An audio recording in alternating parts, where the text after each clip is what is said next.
In a quiet California suburb, he experimented his way through growing up in a place that he later referred to as boring. Always testing boundaries, his experimentations often led to mishaps, but more often than not, they resulted in laughter. His high school years were filled with self-discovery through trial and error, which helped shape his comedic talents and reinforced his love for making people laugh. He studied sports journalism in college, which was another failed experiment and taught him what doesn't actually work for him. A conventional career path was not in the cards. He started experimenting with small comedy gigs and improv, a perfect outlet for his boundless energy and a chance to fail forward in the world of comedy. By the age of 30, he had auditioned for and landed a spot on Saturday Night Live. His time on the show allowed him to master his craft and to showcase his wit and his ability to laugh at himself. This time marked a major shift. He was no longer just experimenting, he was creating a legacy. After leaving Saturday Night Live in his late 30s, he transitioned into film, where he took on a mix of roles that ranged from hilarious to heartfelt. He brought a unique blend of authenticity and outlandishness to each character, which further established him in Hollywood. As he approached 50, he started producing and co-writing projects, investing in the creative process behind the scenes. His focus turned from experimentation to mentorship. He encouraged and uplifted emerging comedians, all while continuing to act in roles that now carried a touch of wisdom. To this day, this comedy legend remains a pillar of the entertainment industry. Will Ferrell is a 3-6 profile in human design. In today's episode, I'll go over the 3-6 profile. I'll cover each of the lines individually, the third line and the sixth line, and then how they blend together in this unique and rare human design profile. I'll also cover some of the challenges and pitfalls that come up in this profile and how to make the most of them in business so you can be on purpose and fulfill your potential. If you are a 3-6 profile, you have a 3 or a 6 in your profile, or you love somebody who does, this episode is for you. Welcome to Heart-Centered Human Design, Emotional Intelligence and Conscious Business, the show for heart-centered entrepreneurs that want meaningful success and work-life balance so they can wake up every day feeling empowered, inspired, and supported by work and life. I'm your host, Vanessa Naja, human design nerd, mentor, and business coach, and I love sharing this amazing system with you so that you can use it to fulfill your potential. I have a brand new free gift for you. My human design report about your purpose in human design. It's called Emotions, Fear, and Purpose because it does cover some of the emotions and the fears that need to be alchemized in order for you to really be on purpose and fulfill your potential. It's completely free and you can get it at vanessanasha.com/free guide. I will also link it in the show notes. If you're brand new to human design or you want a refresher of where all of these numbers come from, go back to season 1, episode 29, which is the introduction to profiles, and you'll learn all about where these numbers actually come from. And I did individual episodes on each one of these numbers, so you can check the third line profile in season 1, episode 32, and the sixth line episode is in season 1, episode 35. The 3-6 profile is one of the personal profiles. And what this means is that they really have to work through their own self-discovery process in order to make a contribution to others. So this very much starts on the inside first, doing that inner internal work before bringing that out and connecting with other people. The third line in this profile is the conscious line. So the third line in traditional human design is known as the Martyr. And the reason for this name is that the third lines tend to learn through trial and error. They also are very good at recognizing what doesn't work and what is not true. And they will call out those things and they are willing to take the flak for it. So this is where that Martyr name came from. In BG5, the third line is referred to as the pioneer because they are designed to discover what does and doesn't work and then share that with others. they tend to go first in the discovery process. Now, the conscious part of this is that somebody that has a 3-6 profile is likely going to be very aware of this part of their process. They probably know that they tend to learn through trial and error, and that they like to experiment in order to learn. They like to get their hands dirty, and they really have this experiential, experimental learning process. One of the things that can happen with third lines is that they, especially in early childhood, if they receive that conditioning that it is not okay to make mistakes, there can be a lot of shame around that. And that can hold third line profiles back from experimenting. The thing is, they absolutely have to experiment as part of fulfilling their purpose, because remember, they're designed to discover what does and doesn't work. And the way they do that is through their unique trial and error process. So if somebody with a third line profile has a lot of shame and has a lot of fear of making mistakes, it's so important that they do the deconditioning work and the healing work around that shame, and that they continue with their experimentation process. When you're dealing with a third line profile, it is so important to always ask them, what did you learn? Ask yourself, if you're a third line profile, what did you learn? Because that is the gold in the trial and error process. There is no such thing as failure. There is only feedback and then course correction in the process of eventually discovering what does actually work and then sharing it with the rest of us so that we can learn from your creative process without making those same mistakes. Having a sense of humor, if you have a 3 in your profile, is really helpful. And I think that helped Will Ferrell quite a bit. Knowing how to laugh at yourself, recognizing like, oh, well, that didn't work. And then just moving on, not beating yourself up about it, and not buying into anybody else's negative beliefs or limiting beliefs around making mistakes. You are designed to find those mistakes, make them, learn from them, and move forward. So it's that theme of failing forward. That is how you grow. That is how you learn. And the third line is also the most material of the lines, and they are designed to figure out how to make things work in the material world through this trial and error process. Moving on to the 6th line, they have a very unique 3-phase process in life. The 6th line is the role model in human design. And they have this bigger picture perspective, and they're able to see things that other people don't necessarily see. They're designed to become incredibly wise throughout their 3-phase process in order to really become the role model that they are designed to be. Now, in the first 30 years, the 6th line behave very much like a third line. And this is very significant in the 3-6 profile, because those first 30 years are going to be even more experimental than somebody else that has a third line in their profile, but not a 6th line. They're going to be learning through trial and error. They are going to be making those mistakes.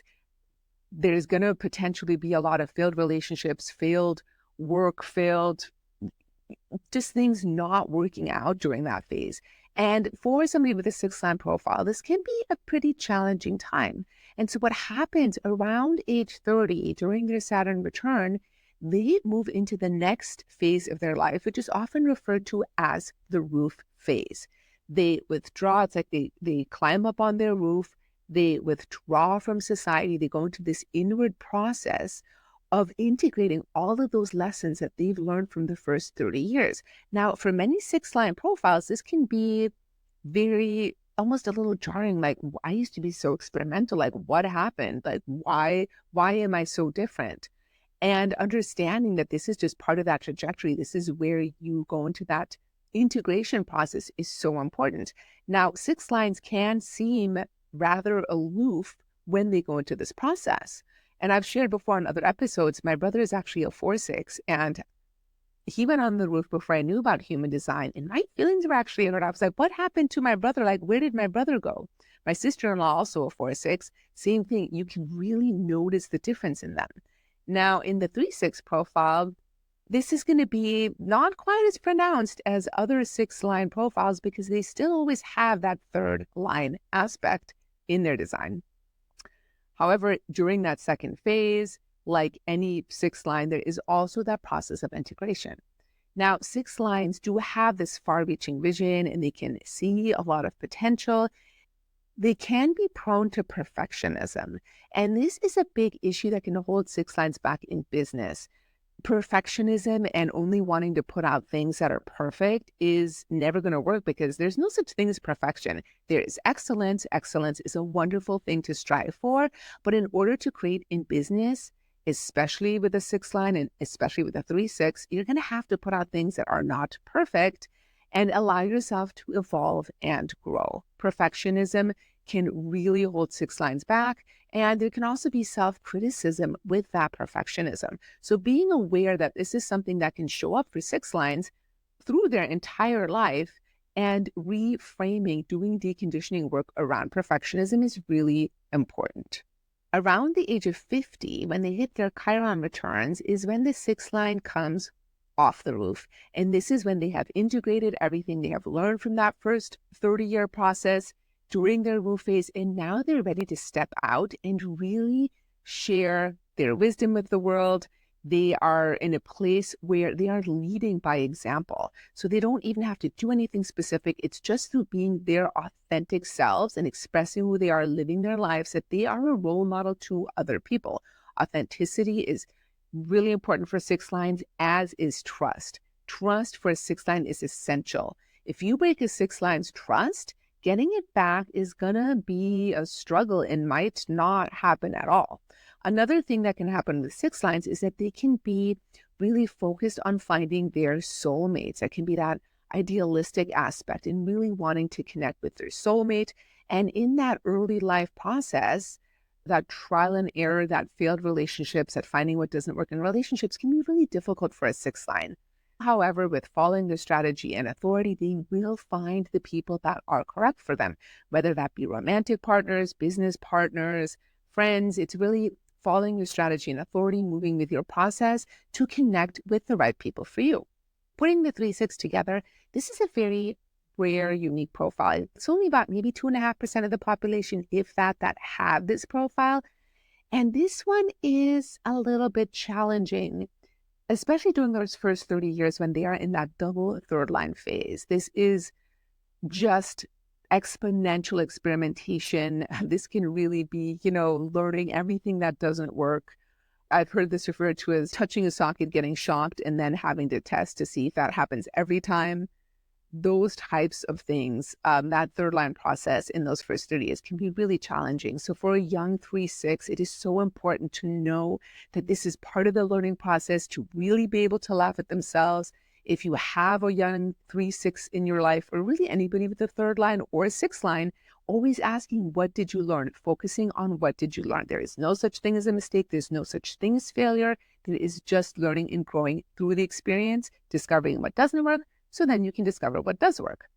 Now, as they move on to the roof phase, this can often be a distinct phase. Remember, the roof phase for Will Ferrell was when he auditioned for Saturday Night Live and he got onto Saturday Night Live. With the 3-6, it's not going to be, that roof phase is not going to be as pronounced as for other people with six lines in their profile, because they are going to continue to come back down and experiment. They might crawl up for a little while, do some integration, and come back down and experiment. That third line is always going to be alive and kicking in them, even while they are on the roof. And then the role model, like after age 50, and with Will Ferrell, this is when he started producing and mentoring other comedians. So really stepping out into that role model phase and sharing what he has learned through his 3-6 process, through the integration that he did on the roof, sharing that with other people and demonstrating through experience, through authenticity, through leadership, what it is like to live an amazing life. This is something that six lines do. They really demonstrate just by being themselves. This is leading by example. And there's a lot of leadership in that sixth line that really does come from authentic self-expression and being yourself. I think Will Ferrell is really such a great example of this profile because he had fun with it. He laughed at himself. He used what he learned to really fail forward, learning from that experience, maybe falling on his face, getting back up, and continuing to move forward into an incredible career that has spanned 4 decades and is still going. So with that 3-6 profile, remember those pitfalls can be the fear of failure, the fear of making mistakes, perfectionism, all of these things that can keep people from moving forward in their business, from really stepping out into who they are meant to be. It is so important to do the deconditioning work, to follow your strategy and authority, because that will guide you into the right experiences. It will help you discover the right mistakes to make in order to learn, and it will help connect you with the right people that you are designed to lead. So that's it for the 3-6 profile. If you want to get my free human design purpose report that covers some of these emotions and some of the fears that can come up in your human design to help you step into your own highest expression, check it out at vanessanaja.com/free guide, link in the show notes. And if you are ready to create a business that you love, where you are on purpose and you are absolutely fulfilling your potential, making a difference in the world with your unique gifts and talents, check out my program, Passion, Purpose, Profit. And you can find that one at vanessanaja.com/PPP. So 3 P's for passion, purpose, and profit. I would love to hear what you thought of this episode. So please share in the comments what came up for you. Are you a 3-6 profile? If so, I really want to hear your experience. You are incredibly rare. Do you know a 3-6 profile? How have you experienced them in your life? I'd love to connect with you on Instagram at @HDVanessaNaja. I share almost daily free, valuable content on human design, emotional intelligence, and conscious business. Would love to connect with you. Feel free to reach out, send me a DM. And thank you so much for listening.